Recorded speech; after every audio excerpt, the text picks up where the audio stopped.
नमस्कार। जया लिटरेचर में आप सबका बहुत बहुत स्वागत है और प्रस्तुत है आज प्रतिज्ञा का भाग 4। होली का दिन आया। पंडित वसंत कुमार के लिए यह भंग पीने का दिन था। महीनों पहले से भंग मंगवा रखी थी। अपने मित्रों को भंग पीने का न्योता दे चुके थे। सवेरे उठते ही पहला काम जो उन्होंने किया वह भंग धोना था। मोहल्ले के 2-4 लौंडे और 2-4 बेफिक्रे जमा हो गए। भंग धुलने लगी। कोई मिर्च पीसने लगा, कोई बादाम छीलने लगा। 2 आदमी दूध का प्रबंध करने के लिए छूटे। 2 आदमी सिलबट्टा धोने लगे। खासा हंगामा हो गया। सहसा बाबू कमला प्रसाद आ पहुँचे। यह जमघट देखकर बोले, क्या हो रहा है भाई? हमारा हिस्सा भी है ना? वसंत कुमार ने आगे बढ़कर स्वागत किया। बोले, जरूर जरूर। मीठी लीजिएगा कि नमकीन? कमला प्रसाद, अजी मीठी पिलाओ, नमकीन क्या? मगर यार केसर और केवड़ा जरूर हो। किसी को भेजिए मेरे यहाँ से ले आए।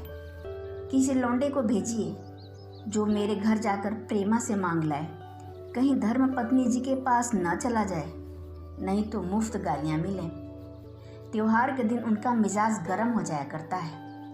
यार वसंत कुमार, धर्म पत्नियों को प्रसन्न रखने का कोई आसान नुस्खा बताओ, मैं तो तंग आ गया। वसंत कुमार ने मुस्कुराकर कहा, हमारे यहाँ तो यह बीमारी कभी नहीं होती।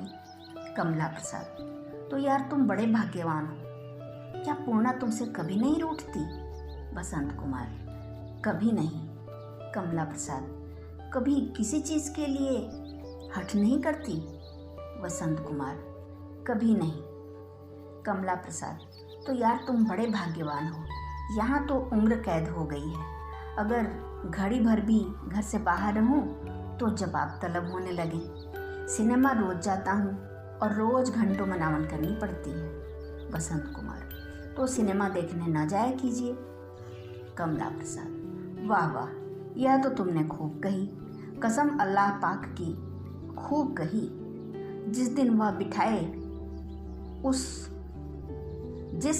बिठाए उस कल बैठ जाऊं, फिर झगड़ा ही ना हो। क्यों?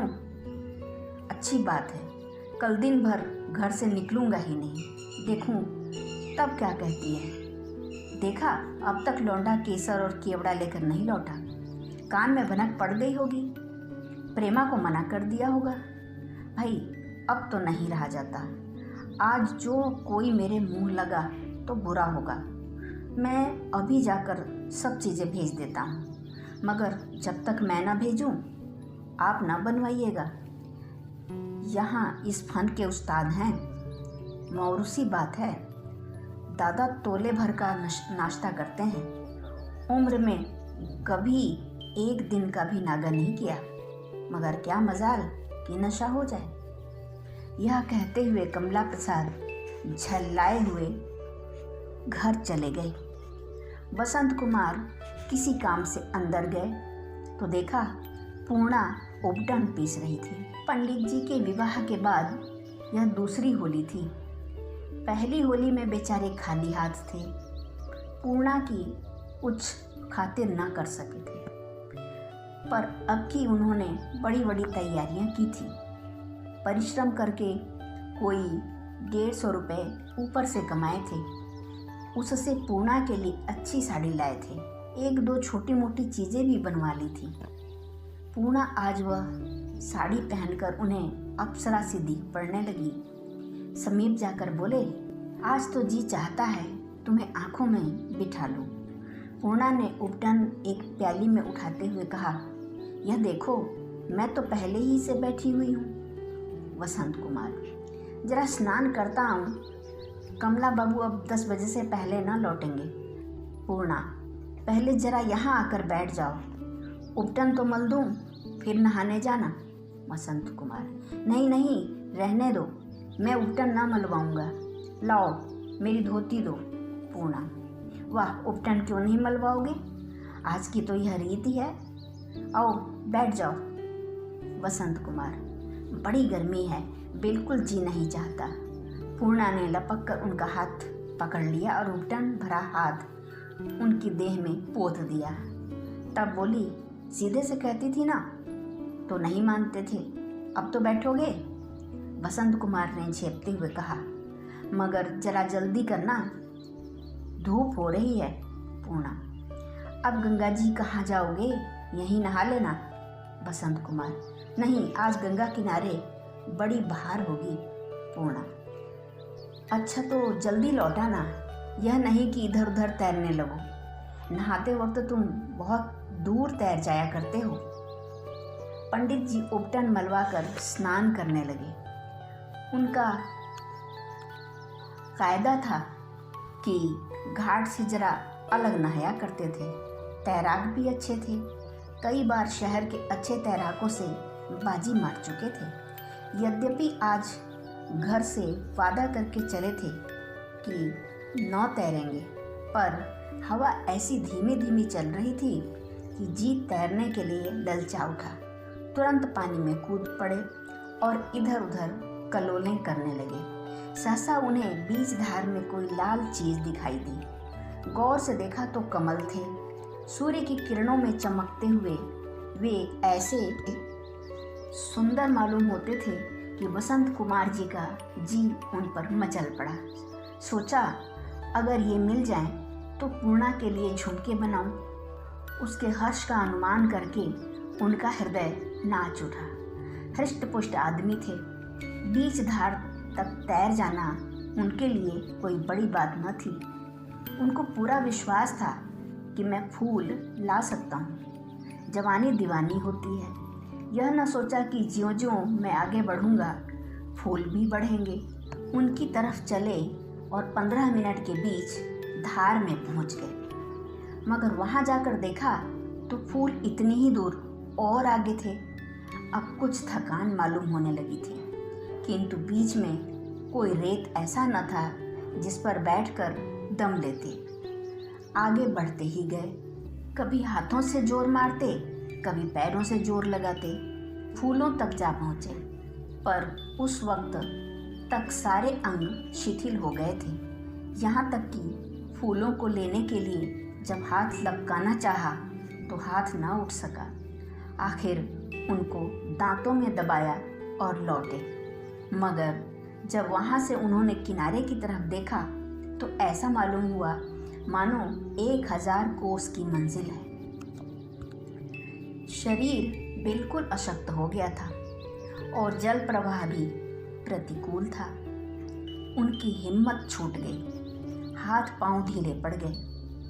आसपास कोई नाव या डोंगी न थी और न किनारे तक आवाज ही पहुंच सकती थी। समझ गए यहीं जल समाधि होगी। एक क्षण के लिए पूर्णा की याद आई। हाय, वह उनकी बाट देख रही होगी। उसे क्या मालूम कि वह अपनी जीवन लीला समाप्त कर चुके। बसंत कुमार ने एक बार फिर जोर मारा, पर हाथ पांव हिल न सके। तब उनकी आंखों से आंसू बहने लगे। तट पर लोगों ने डूबते देखा। 2-4 आदमी पानी में कूदे, पर एक ही क्षण में बसंत कुमार लहरों में समा गए। केवल कमल के फूल पानी पर तैरते रह गए, मानो उस जीवन का अंत हो जाने के बाद उसकी अतृप्त लालसा अपनी रक्त रंजित छटा दिखा रही हो। लाला बद्री प्रसाद की सज्जनता प्रसिद्ध थी। उनसे ठग कर तो कोई एक पैसा भी न ले सकता था, पर धर्म के विषय में वह बड़े ही उदार थे।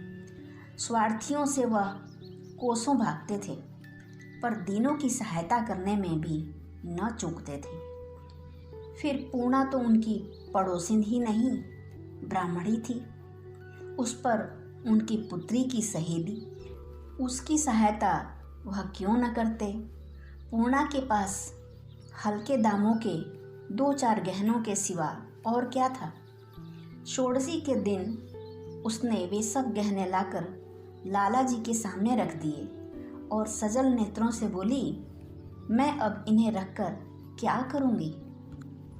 बद्री प्रसाद ने करुण कोमल स्वर में कहा, मैं इन्हें लेकर क्या करूँगा बेटी, तुम यह न समझो कि मैं धर्म या पुण्य समझकर यह काम कर रहा हूँ। यह मेरा कर्तव्य है।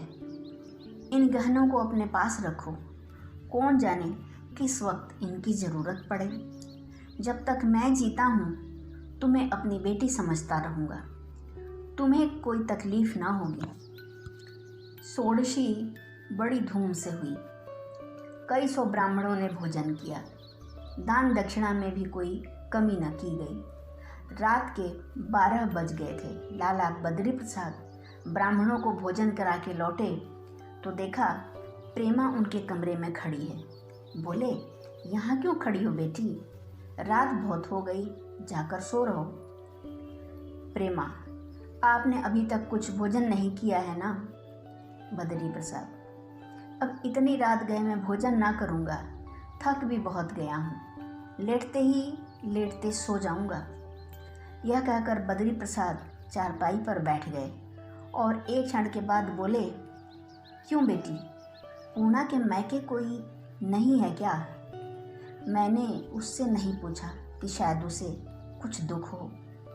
प्रेमा, मैके में कौन है? माँ बाप पहले ही मर चुके थे। मामा ने विवाह कर दिया, मगर जब से विवाह हुआ झांका तक नहीं कभी। ससुराल में भी सगा कोई नहीं। पंडित जी के दम से नाता था। बद्री प्रसाद ने बिछावन की चादर बराबर करते हुए कहा, मैं सोच रहा हूँ पूना को अपने ही घर में रखूँ तो क्या हर्ज है? अकेली औरत कैसे रहेगी? प्रेमा, होगा तो बहुत अच्छा, पर अम्मा जी माने तब ना। बद्री प्रसाद, मानेगी क्यों नहीं? पूना तो इनकार ना करेगी। प्रेमा, पूछूंगी, मैं समझती हूँ उन्हें इनकार ना होगा। बद्री प्रसाद, अच्छा मान लो वह अपने ही घर में रहे तो उसका खर्च 20 रुपए में तो चल जाएगा ना? प्रेमा ने आर्द्र नेत्रों से पिता की ओर देखा और कहा, बड़े मज़े से। पंडित जी 50 रुपए ही तो पाते थे। बद्री प्रसाद ने चिंतित भाव से कहा, मेरे लिए 20, 25, 60 सब बराबर है, लेकिन मुझे अपनी ज़िंदगी ही की तो नहीं सोचनी है। अगर आज मैं न रहूं तो कमला प्रसाद कौड़ी फोड़ कर ना देगा, इसलिए कोई स्थायी बंदोबस्त कर जाना चाहता हूँ। अभी हाथ में रुपए नहीं हैं, नहीं तो कल ही 4000 रुपये उनके नाम किसी अच्छे बैंक में रख देता। सूद से उसकी परवरिश होती रहती। यह शर्त कर देता कि मूल में से कुछ न दिया जाए। सहसा कमला प्रसाद आंखें मलते हुए आकर खड़े हो गए और बोले, अभी आप सोए नहीं? गर्मी लगती हो तो पंखा लाकर रख दूं? रात तो ज़्यादा हो गई। बद्री प्रसाद, नहीं, गर्मी नहीं है। प्रेमा से कुछ बातें करने लगा था। तुमसे भी कुछ सलाह लेना चाहता था तो तुम आप ही आ गए। मैं यह सोच रहा हूँ कि पूर्णा यहीं आकर रहे तो क्या हर्ज है? कमला प्रसाद ने आंखें फाड़कर कहा, यहाँ? अम्मा जी कभी राजी ना होंगी। बद्री प्रसाद, अम्मा जी की बात छोड़ो, तुम्हें तो कोई आपत्ति नहीं है, मैं तुमसे पूछना चाहता हूँ। कमला प्रसाद ने दृढ़ता से कहा, मैं तो कभी इसकी सलाह न दूंगा। दुनिया में सभी तरह के आदमी हैं, न जाने क्या समझें। दूर तक सोचिए। बद्री प्रसाद, उसके पालन पोषण का तो कुछ प्रबंध करना ही होगा। कमला प्रसाद, हम क्या कर सकते हैं? बद्री प्रसाद, तो और कौन करेगा? कमला प्रसाद, शहर में हम ही तो नहीं रहते, और भी बहुत से धनी लोग हैं। अपनी हैसियत के मुताबिक हम भी कुछ सहायता कर देंगे। बद्री प्रसाद ने कटाक्ष भाव से कहा, तो चंदा खोल दिया जाए, क्यों? अच्छी बात है, जाओ घूम घूम कर चंदा जमा करो। कमला प्रसाद, मैं क्यों चंदा जमा करने लगा? बद्री प्रसाद, तब कौन करेगा? कमला प्रसाद इसका कुछ जवाब न दे सके। कुछ देर के बाद बोले, आखिर आपने क्या निश्चय किया है? बद्री प्रसाद, मैं क्या निश्चय करूँगा? मेरे निश्चय का अब मूल्य ही क्या है? निश्चय तो वही है जो तुम करो, मेरा क्या ठिकाना। आज मैं कुछ कर जाऊं, कल मेरी आंख बंद होते ही तुम उलट पुलट दो, व्यर्थ में बदनामी हो।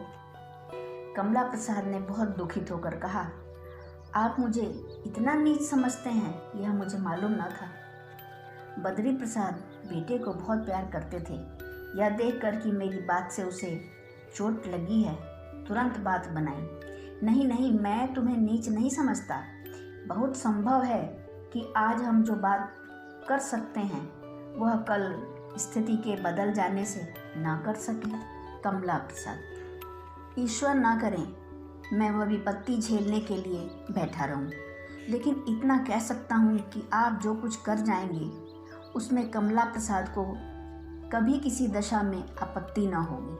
आप घर के स्वामी हैं, आप ही ने यह संपत्ति बनाई है, आपको इस पर पूरा अधिकार है। निश्चय करने के पहले मैं जो चाहे कहूँ, लेकिन जब आप एक बार तय कर देंगे तो मैं उसके विरुद्ध जीभ तक न हिलाऊंगा। बद्री प्रसाद, तो कल पूर्णा के नाम 4,000 रुपये बैंक में जमा कर दो और यह शर्त लगा दो कि मूल में से कुछ ना ले सके। उसके बाद रुपए हमारे हो जाएंगे। कमला प्रसाद को मानो चोट सी लगी, बोले, खूब सोच लीजिए।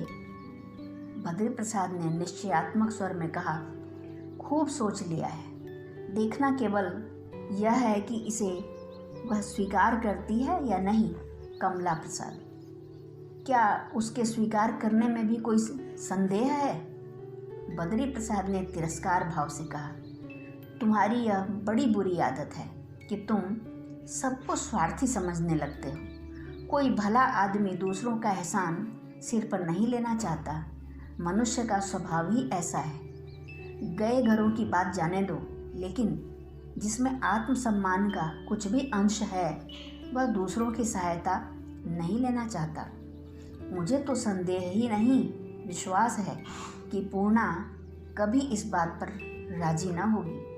वह मेहनत मजदूरी कर सकेगी तो करेगी, लेकिन जब तक विवश न हो जाए हमारी सहायता कभी न स्वीकार करेगी।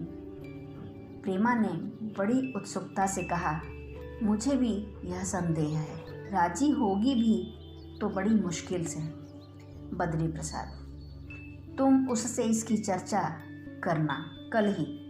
प्रेमा, नहीं दादा, मुझसे न बनेगा। वह और मैं दोनों ही अब तक बहनों की तरह रही हैं। मुझसे इस ढंग की बात अब न करते बनेगी, मैं तो रोने लगूंगी। बद्री प्रसाद, तो मैं ही सब ठीक कर लूँगा। हाँ, कल शाम मुझे अवकाश न मिलेगा, तब तक तुम्हारी अम्मा जी से भी बातें होंगी, शायद वह उसके यहाँ रहने पर राजी हो जाएं। धन्यवाद।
नमस्कार।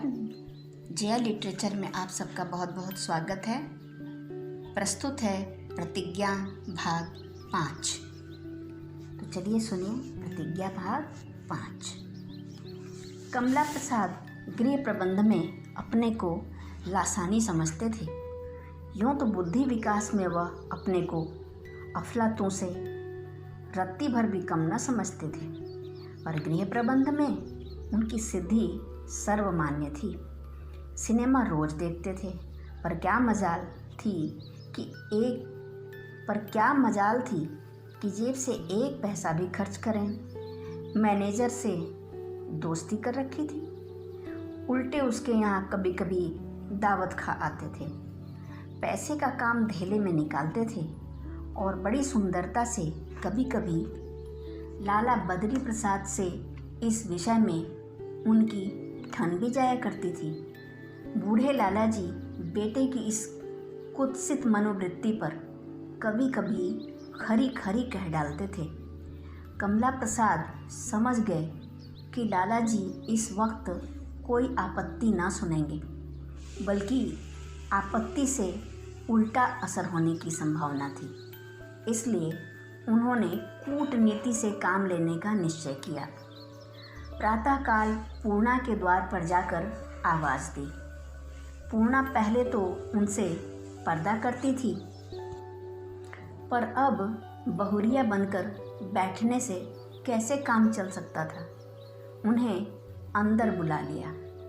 बरामदे में चारपाई पड़ी हुई थी। कमला प्रसाद बाबू उस पर जा बैठे। एक क्षण में पूर्णा आकर उनके सामने खड़ी हो गई। पूर्णा का माथा घूंघट से ढका हुआ था, पर दोनों सजल आंखें कृतज्ञता और विनय से भरी हुई भूमि की ओर ताक रही थी। कमला प्रसाद उसे देखकर अवाक सा रह गया।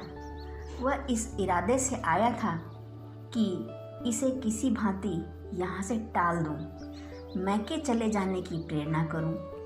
उसे इसकी जरा भी चिंता न थी कि इस अबला का भविष्य क्या होगा, उसका निर्वाह कैसे होगा, उसकी रक्षा कौन करेगा। इसका उसे लेश मात्र भी ध्यान न था। वह केवल इस समय उसे यहाँ से टालकर अपने रुपए बचा लेना चाहता था। पर विधवा की सरल निष्कलंक दीन मूर्ति देखकर उसे अपनी कुटिलता पर लज्जा आ गई। कौन प्राणी ऐसा हृदयहीन है जो किसी कोमल पुष्प को तोड़कर भाड़ में फेंक दे। जीवन में पहली बार उसे सौंदर्य का आकर्षण हुआ। अंधेरे घर में दीपक जल उठा।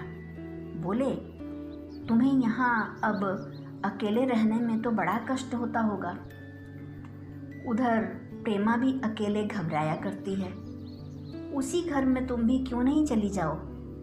कोई हर्ज है क्या?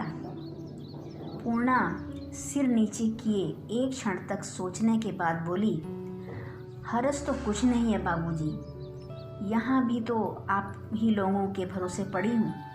कमला प्रसाद, तो आज चली चलो, बाबूजी की भी यही इच्छा है। मैं जाकर आदमियों को असबाब ले जाने के लिए भेज देता हूँ। पूर्णा,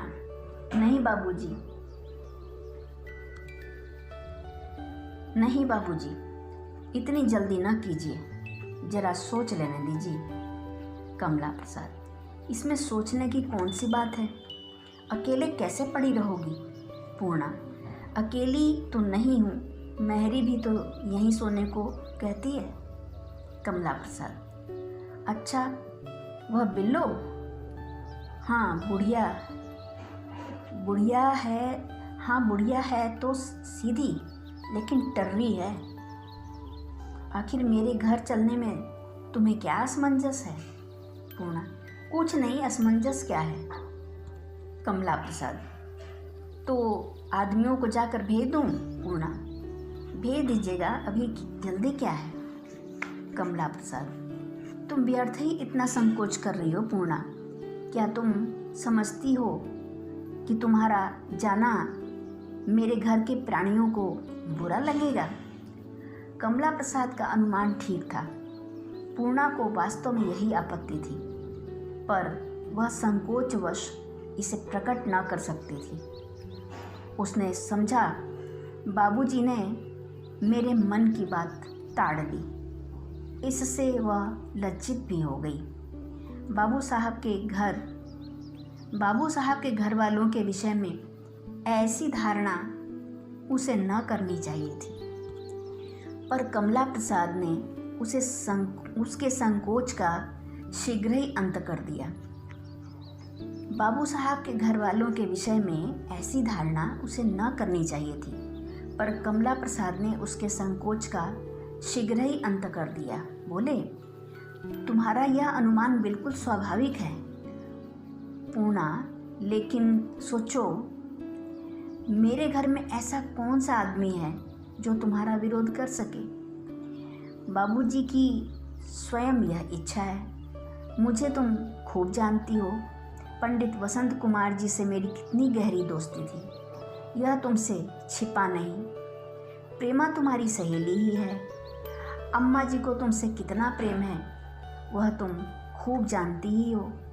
रह गई सुमित्रा, उसे जरा कुछ बुरा लगेगा। तुमसे कोई पर्दा नहीं, लेकिन उसकी बातों की परवाह कौन करता है। उसे खुश रखने का भी तुम्हें एक गुर बताए दिए देता हूँ। उसे खुश रखने का भी तुम्हें एक गुर बताए देता हूँ। कभी कभी यह मंत्र फूंक दिया करना, फिर वह कभी तुम्हारी बुराई ना करेगी।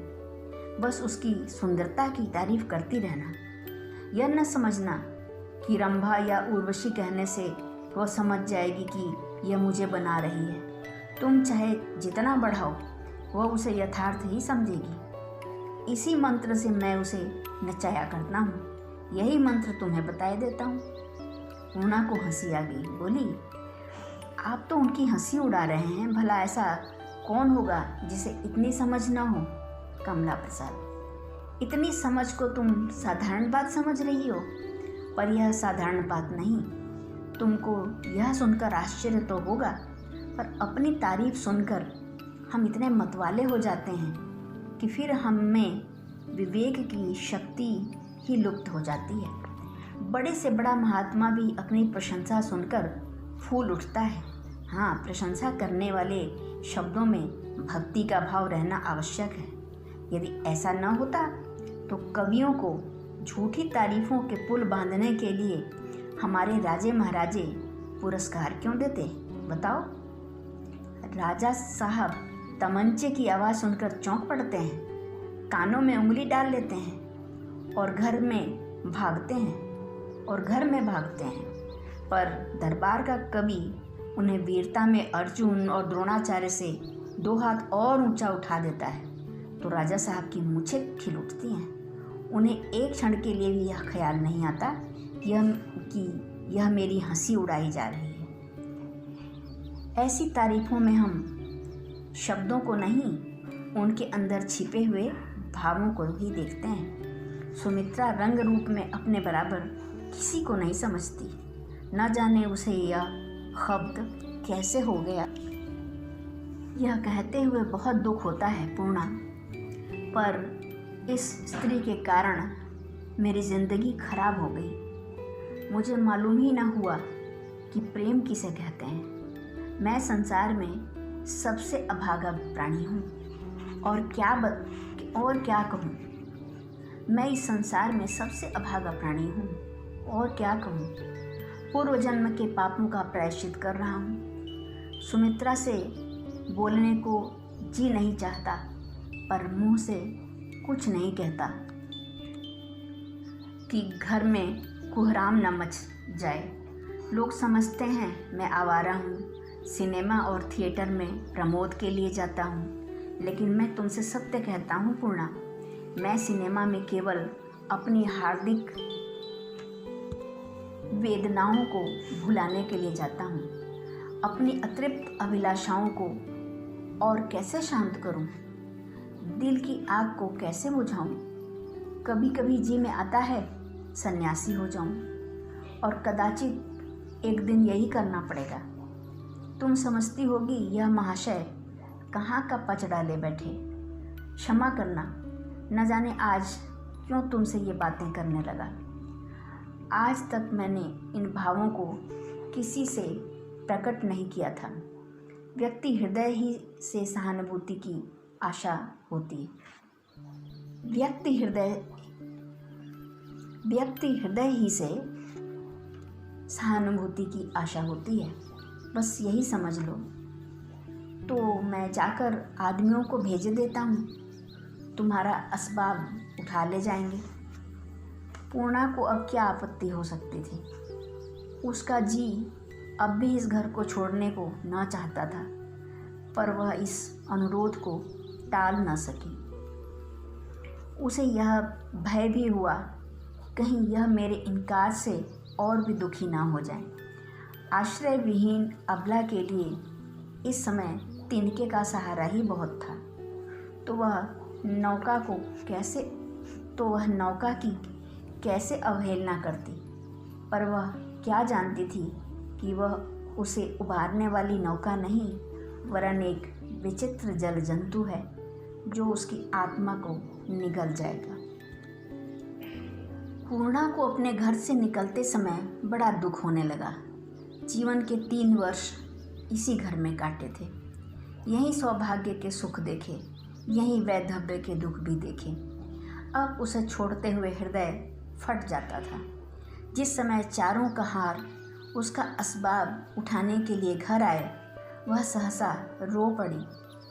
उसके मन में कुछ वैसे ही भाव जागृत हो गए जैसे शव को उठाते समय शोकातुर प्राणियों के मन में आ जाते हैं। यह जानते हुए भी कि लाश घर में नहीं रह सकती, जितनी जल्दी उसका दाह संस्कार क्रिया हो जाए उतना ही अच्छा है।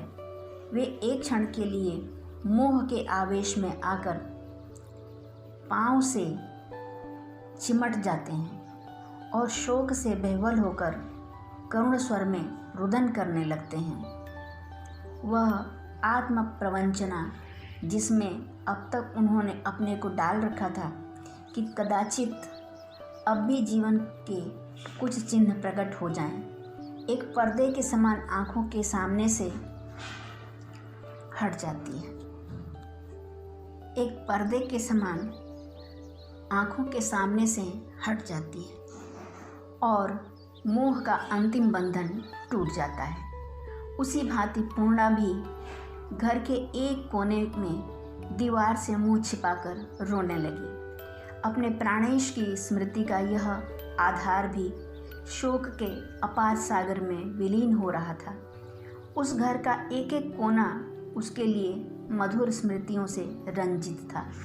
सौभाग्य सूर्य के अस्त हो जाने पर भी यहाँ उसकी कुछ झलक दिखाई देती थी। सौभाग्य संगीत का अंत हो जाने पर भी यहाँ उसकी प्रतिध्वनि आती रहती थी। घर में विचरते हुए उसे अपने सौभाग्य का विषादमय गर्व होता रहता था।